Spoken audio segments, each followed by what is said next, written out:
Okay, that'll do. Alrighty guys, so welcome to the panel on liquid staking. Got a super packed panel for you, there's a lot of us, and a lot of questions to get through. So we'll kick straight into it with some quick introductions. Can we start? Of the protocol. And yourselves in the protocol. Sure, just clarifying. My name is Jacob, and I'm a core member at the Lido DAO, working on business development and partnerships. Lido DAO is one of the liquid staking protocols that exists in the market.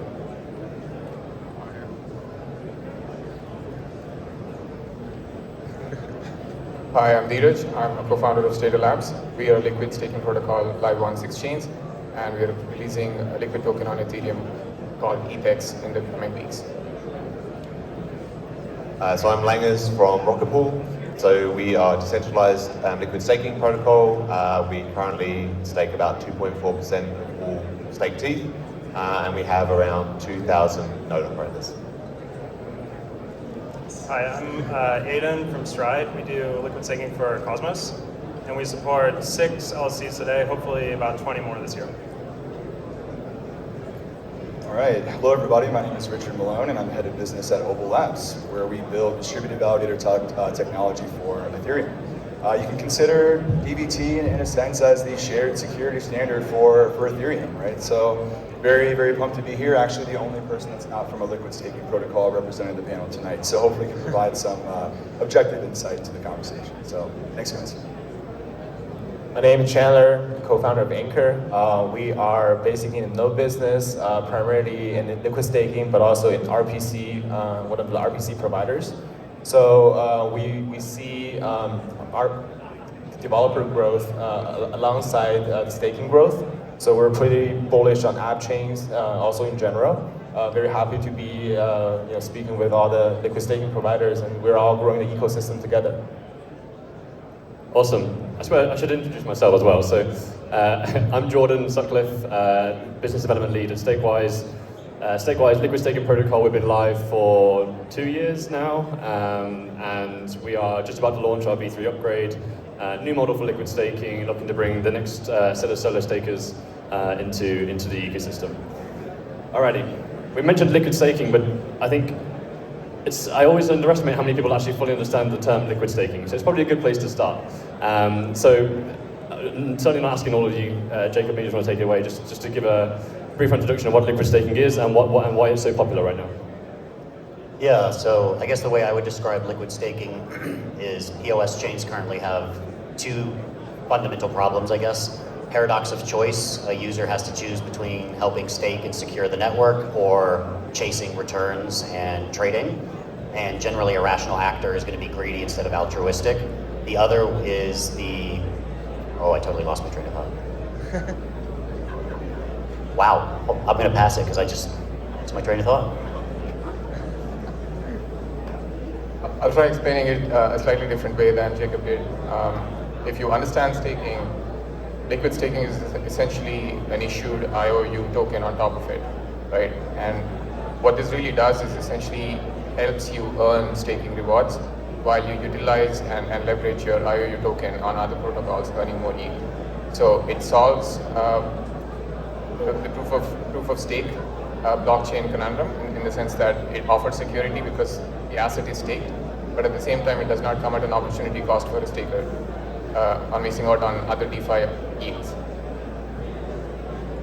Yeah, also I don't think we need to pass it along, that's pretty clear. So I guess just to recap the 2 things there is the ability to unstake on demand and navigate the underlying bonding periods of the different proof of stake networks. And the other big thing is the ability to use your staked capital in DeFi and actually earn extra yield or borrow against it and what have you. So one of the big narratives in the market right now is the Shanghai upgrade. It's obviously happening on Ethereum. So I'd be keen to get people's opinions on how they see the liquid staking ecosystem change and evolve based on what is essentially quite an important upgrade, allowing people to actually withdraw their Ether. So anybody, before you jump in? I can probably kick that off. So the Shanghai upgrade is very, very important. It's the culmination of all of the proof of stake work for Ethereum. It is the final piece of the puzzle. What we saw with the merge was that liquid staking protocols had a massive increase in TVL after the merge, mainly because the merge was a big kind of risk, I guess, execution risk. And once it happened surprisingly smooth, well, not surprisingly smoothly, but certainly smoother than anyone imagined, that execution risk was gone. And so there was a big influx of staking to come in. I'm surprised there is as much stake as there is, considering that people can't withdraw. But once the withdrawal happens, we'll see a similar massive influx. Because again, there's de-risk, people can actually withdraw now, and so yeah, there's a big open playing field. Yeah, so we're a little bit more Cosmos native, so I can't speak quite to the particulars of Shanghai. But what I can say is, I think most liquid staking tokens, the usefulness depends on the health of the peg in the pool. So if you have STETH and ETH, say, and you're levering long on that, you really care about the peg health. And as soon as you have withdrawals, the peg health goes way up. So there's sort of like, when you enable withdrawals, you have the fundamentals of liquid staking are improving. So maybe in the short term, there's like some withdrawals and TVL goes down. But in the long term, I think something fundamentally is really improving. Yeah, so Shanghai clearly, I think, presents an opportunity for the long tail of liquid staking protocols to actually start to gain some market share, right? I mean, I think we all know the dynamics of the market penetration of certain liquid staking protocols versus other ones. And I think once withdrawals are enabled, clearly there's going to be a big opportunity as staking happens. Then there's going to be, again, like this, in my mind, so like the way that I view it is, you know, the capital that's currently being staked right now is already like the committed capital. And once you actually take that and like withdraw it, then there really is now like this opportunity to like start to play around with other different like security parameters for new models, right? So I think ultimately these new, upcoming liquid staking protocols that have like new interesting security models are then actually going to be able to like fight for stake that otherwise was like already deposited because you couldn't stake it, right? So I think it actually just opens up this massive opportunity, greenfield opportunity. And obviously we're still very young in like the liquid staking space, Ethereum staking space, but I think this is by far and away the biggest opportunity to start to gain market share. Yeah. Do you want to provide another personal opinion on this? I do see Ethereum almost like an internet native jurisdiction, where if the network's growing, the developer base is growing, of course the liquid staking ecosystem is growing, right? So I do think the Shanghai upgrade is a battle test for developer ecosystem as well, right? That's why we're in this EigenLayer summit. We're trying to spin up more app chains to get more value to the network, of course. And I think very, very naturally the liquid staking ecosystem will be growing. Yeah, I completely agree. There's like a bit of a debate, not a debate, there's questions around like when Shanghai happens, will there be a big dump of Ether? I think we can all agree on this stage that what we're seeing is the complete opposite. Like it's going to be the trigger for a lot of more capital to flow into the system. Aidan mentioned an interesting point on peg stability. So I'm keen to hear your guys' thoughts on the liquidity requirements for liquid staking tokens post-Shanghai. Like, obviously, liquidity is massive right now because of the ability to the inability to unstake natively. How do you see that? The fact that we can unstake, do you think we still need the depth of liquidity we have now? Depegs, are they going to be more frequent or less frequent? Like, what are your thoughts? So you will need a significant amount of depth in liquidity post Shanghai. Mainly because of debt markets. So a liquid staking token that is in a debt market needs to have quite big depth of liquidity to handle liquidations.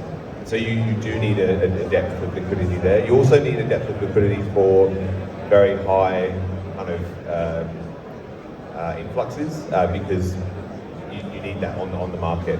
I think the liquidity it's easier, but it's still necessary. So it's easier because there's going to be ease coming back, particularly from the reward side of things. So that's going to be a lot easier from that perspective. This whole kind of, hopefully, this whole influx will also contribute to that because people will put their liquid staking tokens to work in liquidity platforms. and earn that yield from that. So I think we will see like a big uptick in liquidity as well. So I agree with all of that. I think the bigger thing is liquidity requirements in my mind will actually increase. Since we're going to be officially hitting the starting line with withdrawals and two-way arbitrage will be able to come in, that opens the door to institutions. And while liquidity is important today, institutions, it's magnified because the depths of their, I guess, purchasing power is much bigger than what we've seen historically with DeFi natives and retail. So for us, we're looking at a lot of like elasticity analysis of how liquidations for debt markets are happening, and I agree, we feel it's going to be easier to source, but we're going to need more of it than we did previously. Yeah, I agree. Actually, I mean, it's kind of refreshing to hear those opinions because I feel like it's almost a misconception that Shanghai brings, people can get relaxed on the liquidity requirements. Like, to your point, institutions, they need a deep liquidity pool. If they can't unstake, even though they could natively unstake, and it could take a couple of days, could take weeks, these institutions are still going to need a deep pool of capital to unstake. And like one of my biggest concerns is that protocols get a little bit too complacent, and during like black market events like we've seen like last year, people think that the pegs of liquid staking tokens are going to be like bang on one-to-one with ETH. And people are going to be looking to leverage stake, et cetera, like to the nth degree. And yeah, I'm not convinced that the pegs are going to be like DPEGs. The way I like to phrase it is DPEGs will happen, but they'll be short term.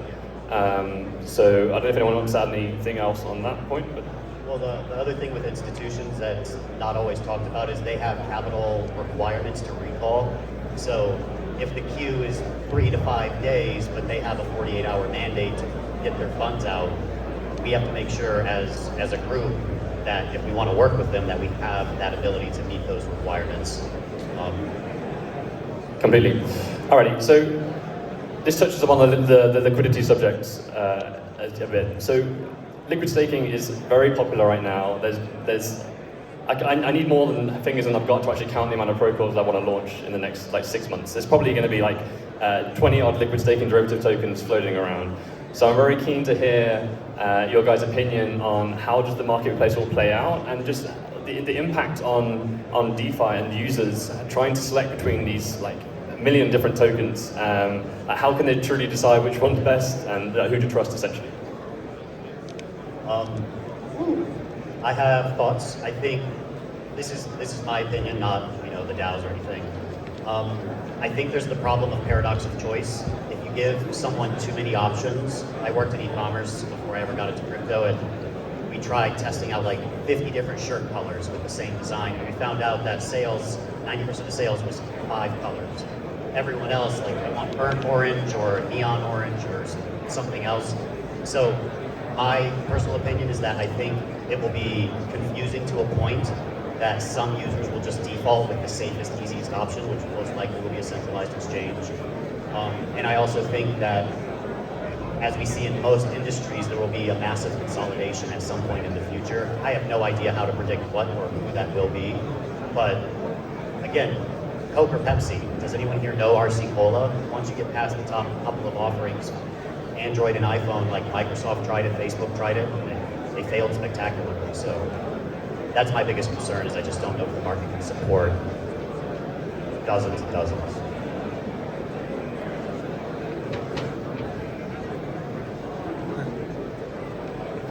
Do you want me to go again? I mean, if you've got to jump in, it's fine. Yeah, I do think, so obviously brand perception is also very important, right? But at the same time, what we're trying to do here at Anchor is like we're trying to reach out to a lot more Web2 businesses, right? Trying to get them integrated into the broader liquid staking ecosystem, right? They are, of course, carrying a big brand name, but at the same time, they actually removed a lot of regulatory concerns for us, right? Which, right now we are having a little bit small crisis in the staking ecosystem in general, but we're definitely working together to try to solve that.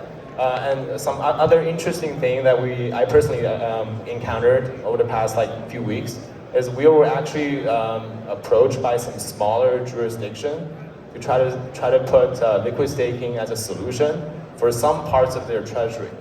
But obviously, it's a very early conversation, but we'd love to share with all of the guys here. I actually just want to touch quickly on so your point, Jordan, about 20 different liquid staking derivatives. Where's the market where's it going to end up, right? And like, what is, I guess, market share distributed across liquid staking protocols? Like, what's that going to look like, right? And I think obviously the credible neutrality associated with the Ethereum ecosystem kind of, I would say, pushes the ecosystem in a direction to try to have like uniform distribution of stake across multiple different liquid staking protocols. But that being said, I think that one thing I really like actually about Lido's V2 architecture is that they've done a really good job of, in my mind, abstracting away stake centralization that's associated with having 20 to 30% stake, right? So a lot of these modular architectures and systems, I mean, even what you guys are building at Stakewise with these kind of like vaults, right, customized vaults, I think is super bullish, generally speaking. So. But again, that kind of then brings the question, is adoption going to kind of be executed in a power law distribution, and that's actually acceptable by the Ethereum ecosystem because of these modular architectures? Or are people still going to say, kind of like, even though the keys are split between like thousands or 100 different node operators, that just because the name of the company or protocol owns 30%, that therefore they're like the bad guys, right? So yeah, I think that we can definitely see that and start having a discussion around to the extent, like, does modularization abstract away centralization? Well, I think decentralization is going to be more important than not, especially after withdrawals. Even from an institutional angle, de-risking from a single protocol or from a single liquid staking provider is essential. We've already seen that play out on Ethereum already, right? My take on how many players can get to a significant market share, I think it's something between 3 to 5. Definitely not more than that, but I also believe there's going to be 10 to 15, a long tail list of smaller players providing very good product for niche use cases. And that's how I think the overall distribution is going to be. And one thing to keep in mind is, as much as I think the capital requirements go up in terms of liquidity after withdrawals with institutions coming in, most of the players will probably arrive at a similar point technologically. Right? With DVD coming in, for example, or even with us, we're putting out a 4 ETH bond for node operators. A lot more players will arrive at that point eventually.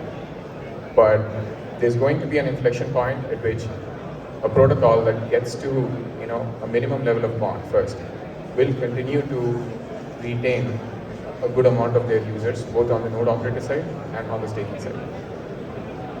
Sure. Yeah, one thing I would add there, I think there's always power laws, and there's a set of sort of obvious things like security, decentralization, liquidity, all of these things, brand that will attract users. One thing that I think is not talked about enough is UX. I think Jacob made a point about this earlier. The real battle, I guess, with staking derivatives is why wouldn't someone just go to a centralized exchange and use these?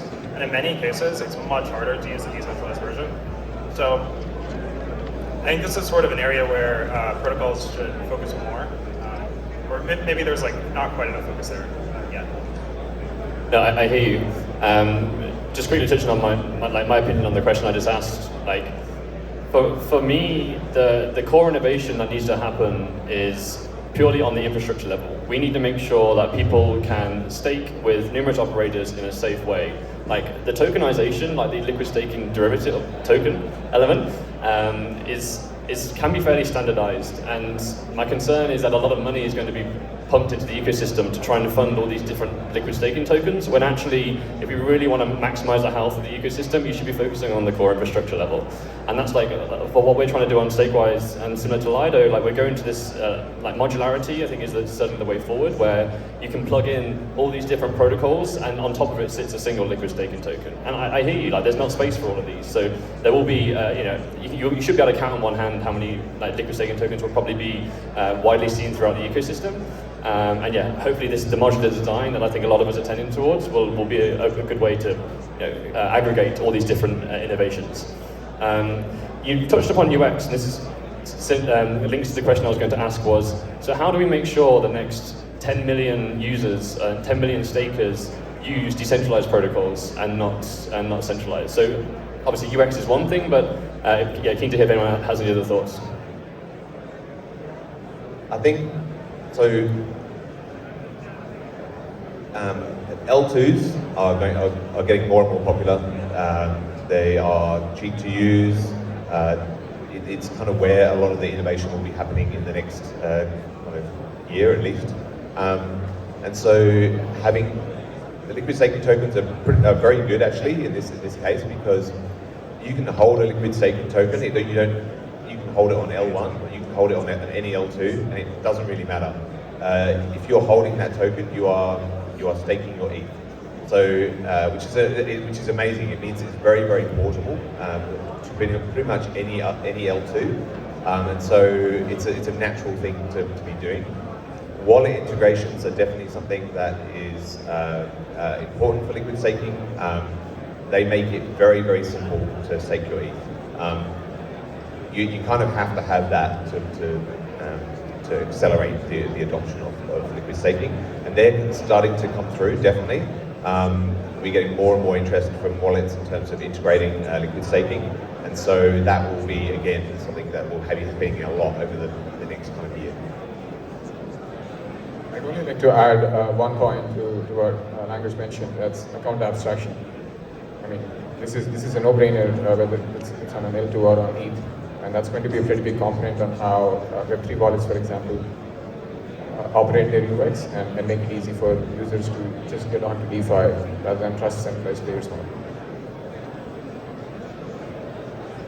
Just adding on, I think one of the things is we need to meet users and institutions or whoever where they are.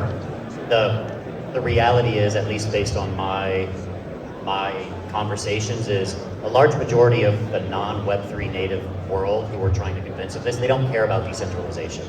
That to them is like a TCP/IP protocol on the internet. Okay, cool, I use the internet to watch cat videos, like, that's great. So I think we've come a long way from the 2016 days, and we still have a long way to go, but we need to meet users and tell them not what they want to hear, that's the wrong word, but meet them where they are in their understanding. The other thing is survivor bias. I worked in decentralized identity previously, and selling that stuff is impossible because it's like plumbing. No one cares about plumbing until your toilet stops working, and then you very much care about plumbing. So people that don't have identity hacks, don't have financial loss, don't suffer massive inflation in their country, like DeFi, Web3, liquid staking, all of this will win long term, or at least grow, by just maintaining true values in its core mission of progressive decentralization and just educating as best as we can. It's not a sexy answer, but that's my thought. Yeah, I would actually piggyback off of that. I think meeting users, so UX and onboarding, it's sort of like two sides of the same coin. Once you're on, the UX needs to be great, but the onboarding funnels right now are just not great. We need like decentralized on-ramps, in-wall liquid staking, and ideally these two things together. And that's just for retail users. I haven't thought as much about institutional onboarding, but that's a whole other kind of worms. So I would say it's sort of like these two things, UX and onboarding. These are really important.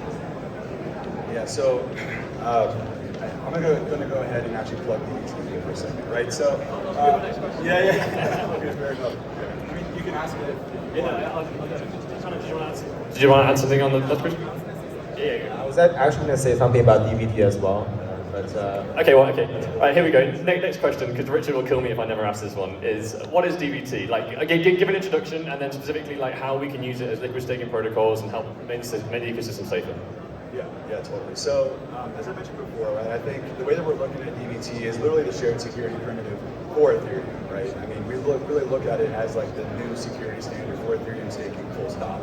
But what is it actually, right? So, fundamentally, the way that validators work right now, right, it's like we have one key, it's controlled by one entity that's running on one server, a machine. But what we built at Opal is essentially the need to be able to take one validator and split it across multiple different entities. And why that's innovative is kind of like on two sides of the spectrum, I would say. So it's like for node operators, DVT is very useful from a security perspective.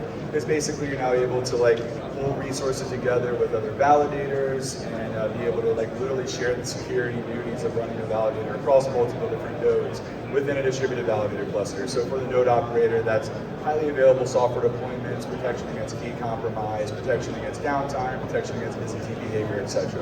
But what DBT also does is like on the ecosystem side is like we think it really does help decentralize the consensus layer of Ethereum, right? By like lowering capital requirements to become a node operator for like the way, obviously Rocket Pool is like absolutely crushing it, like being the innovators in this model of being able to like essentially subsidize people to come on and be a node operator, right? So like getting to the point of like where the use cases for DBT for liquid staking is that, you know, essentially the way that liquid staking has been executed right now is that they're largely permission node operator sets, right? And using DBT essentially opens up this like inclusivity so that almost anybody, like 10 million might be super ambitious, but like can we enable like 1 million in the short term home stakers or 500K? I mean, I think that adds a lot of utility and decentralization. And I think DBT is going to play an absolutely massive role in opening up that inclusivity for node operator sets. So our go-to-market to ultimate liquid staking protocols, we see DBT adding tons of value to help build more robust infrastructure for the future of liquid staking, which we fundamentally believe is going to take at least 75-80% of market share with respect to like all staking products. Yeah, hopefully that was what's up. That's awesome. It's your job, dude.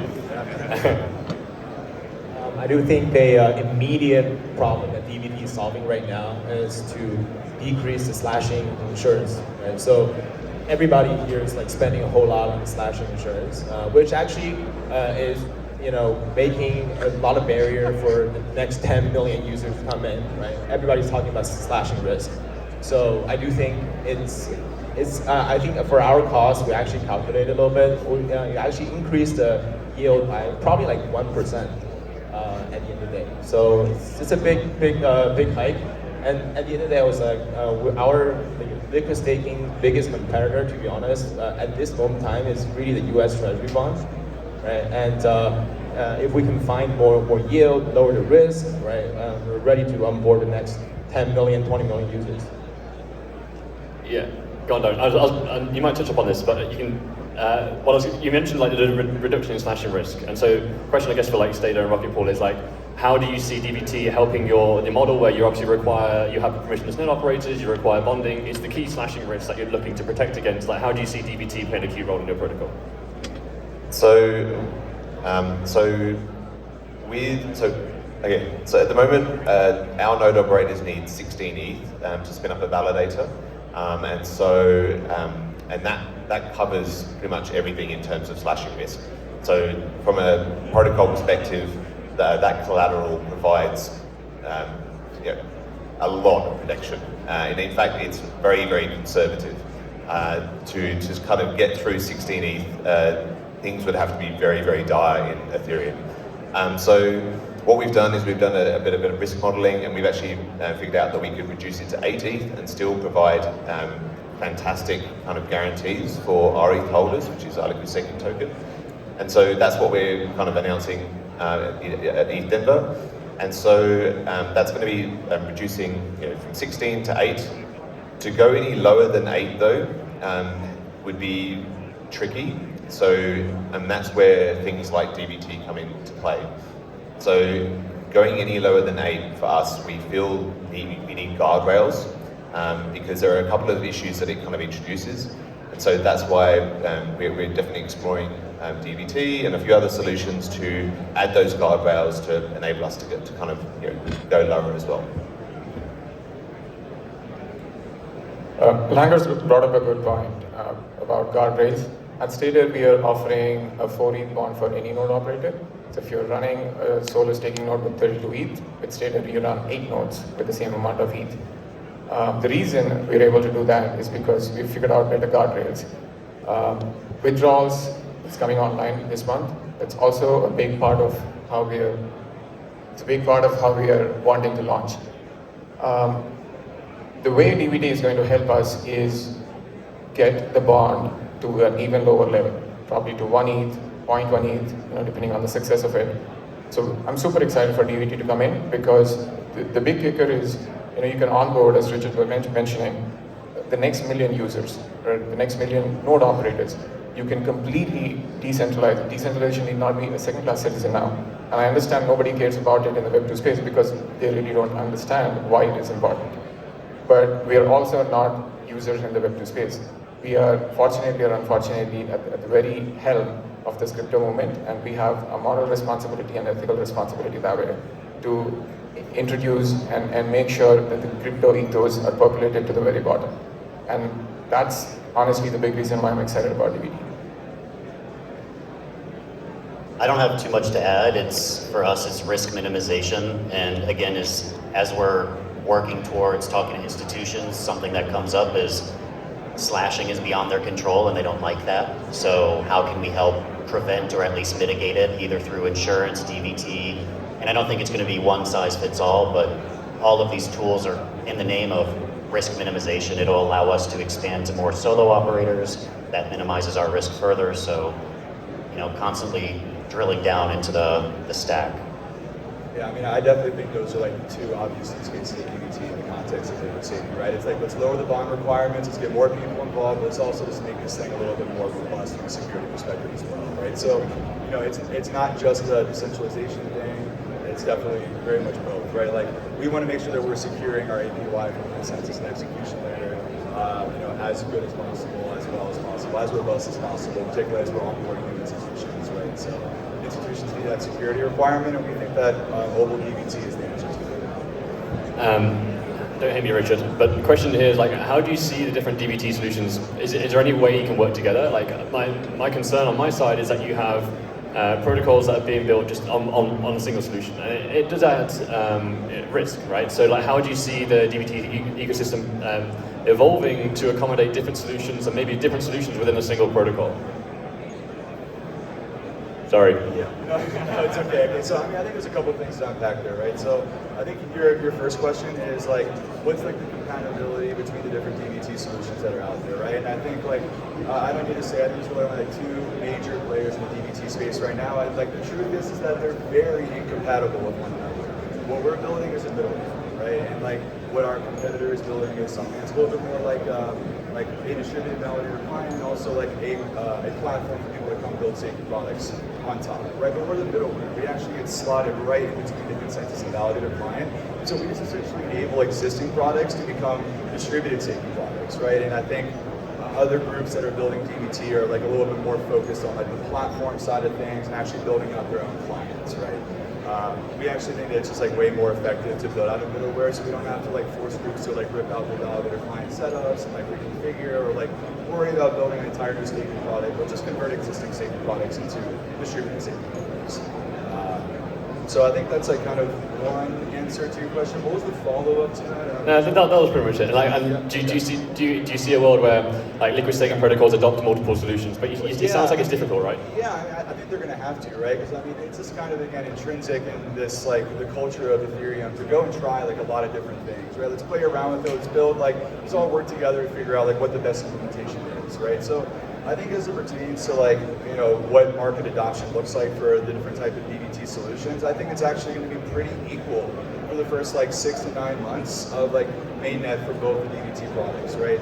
But I think in the long term, power law distribution, we're also thinking about figuring out ways of not just having one middleware implementation as well, to kind of extract away centralization of product risk as well. So I think that ultimately there's going to be a scenario that arises where maybe it's not one group dominates the market, but we do think that there will become a point in time where groups are going to have to choose who they want to choose for, or who they want to work with for their DVT provider. But that's not going to be in the short term, because I think a lot of groups, I think everyone's working with both DVT providers at this point, and that's just the truth. So ultimately, I think the best product will win, and there will be definitely an imbalance of adoption for DVT, but that's not going to be in the short term. Got it. Did you want anything? Or no, you're good. Alrighty, well, that's all we've got time for. I think we won't take questions off stage because we're about to get kicked on stage. So I think we'll all stick around. If anyone has any questions, we're more than happy to answer them. And yeah, please give our panelists a round of applause.